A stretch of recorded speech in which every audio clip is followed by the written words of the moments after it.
Irashaimase! Hello and welcome to Fitaris' Kitchen. I'm your host, Chef Fitaris. It's time once again for Shoot 'em Up Saturday, and on the menu this week we have Chromacell. What kind of taste will it have? Let's get cooking and find out.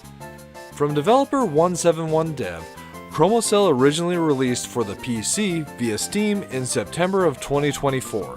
Now in February of 2026, it's available for Nintendo Switch, and that's the version we're looking at today.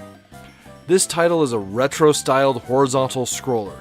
It has great pixel art and a great price, but as far as the gameplay is concerned, I personally feel it's a little on the slow side and it's a bit easy.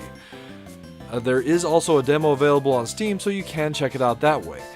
It is worth checking out, especially if you're looking for a more slower-paced horizontal scroller, or you're a fan of 171 Dev's other shoot-'em-up Tamashi, though keep in mind this one is not as high energy. And with all that said, we find ourselves at the main menu. So one thing I do appreciate about Chromacell and its predecessor Tamashi is it's possible to continue a run from any stage you've previously reached, by selecting continue here if you are in the middle of a previous run. In addition to that, on the main menu we also have our controls, which are very basic. Unfortunately, it's not possible to rebind the controls on the Switch, a bit disappointing. And then under settings, we can adjust the number of credits and lives we have, as well as a couple screen features such as shake, flash, and hitbox. Now, selecting a new game, we're taken to our difficulty selection, and it ranges all the way from no bullets, so if you just want to see the game itself, all the way up to hard. For our purposes today, we will be playing the game on normal. Selecting our difficulty, we're dropped into the gameplay itself. So as mentioned, this is a horizontal scroller, and if you looked at the controls, you can see it's very basic as far as what we have offensive-wise. We have our shot, and that's basically it. Throughout the course of the game, we will be getting these power-ups, which will come from the right side of the screen. There are two types of power-ups. One that will cycle between primarily speed up, as well as power up, and then one that will give us one of three different weapons. So depending on which one we pick, we'll get some really decent choices here. So this is your diagonal shot. It adds a diagonal shot up and down, and this one generally is my preferred for most of the scenarios of what we encounter throughout the gameplay, mainly because it gives us additional coverage for the screen. That spread is really nice for taking out enemies that are on the ground or on the ceiling. If you're looking to deal a lot of damage to the enemies, then there's the pink twin laser, which is, I feel, the best one for being able to dish out a lot of damage quickly. And then lastly, we also have this blue laser here, which does a nice job of covering the screen itself, but I don't feel it's your most powerful option. Throughout the course of the gameplay, we will be also encountering mini-bosses like that one that we saw there, and that's one of the things I really appreciate about the game.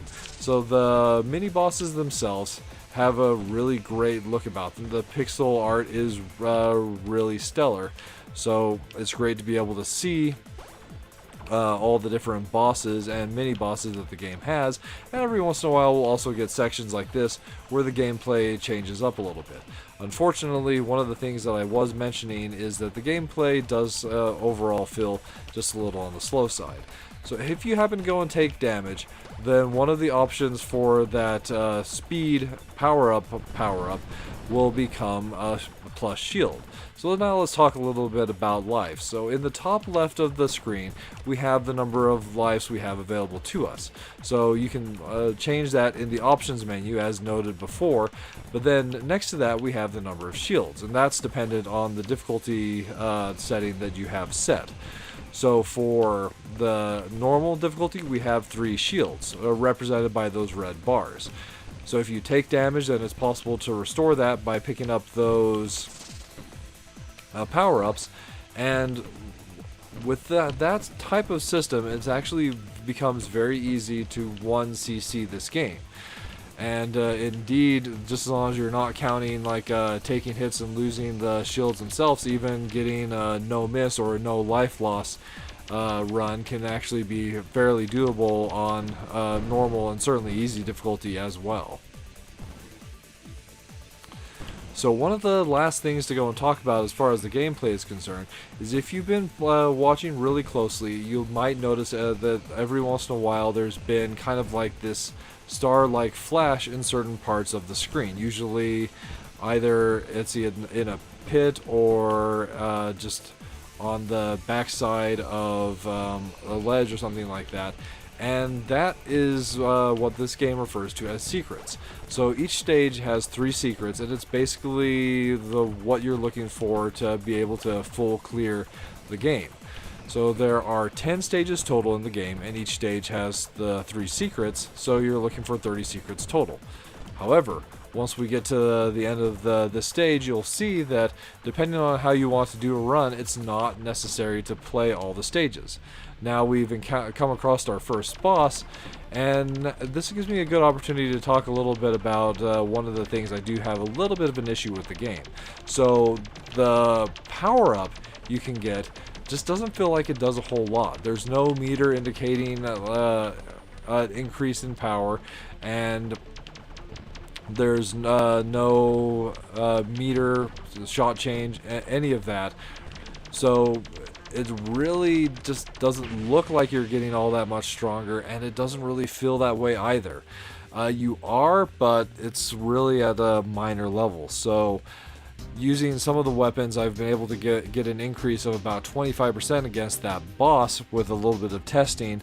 So that gives you an idea of how light of an increase those power-ups are to you. Now once you complete a stage, we're taken to this stage select here, and this is one of the things I do really like about the game. You can choose a branching path, and if you're not going for the full completion of getting all the secrets, then you can pick your stages here and kind of choose your path through without having to play all 10 of the game stages. So selecting the stage 3 rather than stage 2, we find ourselves in the industrial zone. So the industrial zone has some really great art and effects, so we've got some neat industrial background going on there. In addition to that, we also see some flame effects coming up that are really neat as far as the way that the game looks. However, this is another opportunity to talk about something that I'm not a fan of for the game. So every single time you start a stage, you're reset back to base power. So we lose our power-ups, we lose the weapons that we went and had, and yes, it doesn't take much to recover that, but at the same time, it is disappointing to have to start from scratch every single time you start a stage.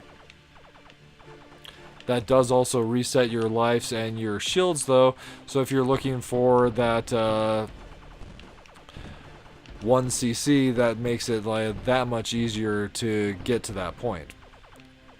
So now we have the ability to get our weapons again, and we'll take the diagonal shot. And that's Chromacell served up for your enjoyment. So as far as my thoughts are concerned, I've kind of voiced them as we've been going, but really my biggest disappointment with the game is the fact that we are reset at the beginning of every single stage. Especially if you've had a really good stage, having that reset for just kind of what feels like an arbitrary reason is disappointing. So that's something to keep in mind. And then the power-ups not really feeling all that powerful is another thing that is a little frustrating and disappointing as well. And lastly, just some issues with the gameplay. So overall, as I mentioned, it's definitely the stages feel a little bit slow / long, and the patterns that we encounter, and keep in mind we're playing this on normal difficulty, are not very difficult at all. So it does ramp up a little bit in difficulty as you get towards the end of the game, but not substantially so. So with all that said, there are some things that I do like about the game. So the overall replayability of having that or hunting for the secrets in every stage can be pretty compelling, especially given the fact that that helps with the overall replayability, and especially paired with a great price point, that does make it a little easier to recommend. And then really the thing that I do enjoy the most about the game is the pixel art. And some of the stages just really look great, and you have a nice ambience in there with some of the music, so that's like why you'd be looking to go and check out this particular title. Or if you're also a fan of 171 Dev's other works, and just looking for just a chill, more laid-back, slow-paced horizontal scroller. And with that, we find ourselves at the end of this week's episode of Shoot 'em Up Saturday. As always, we want to thank you so much for joining us. We hope you have a wonderful week yourself, and we look forward to seeing you again next time.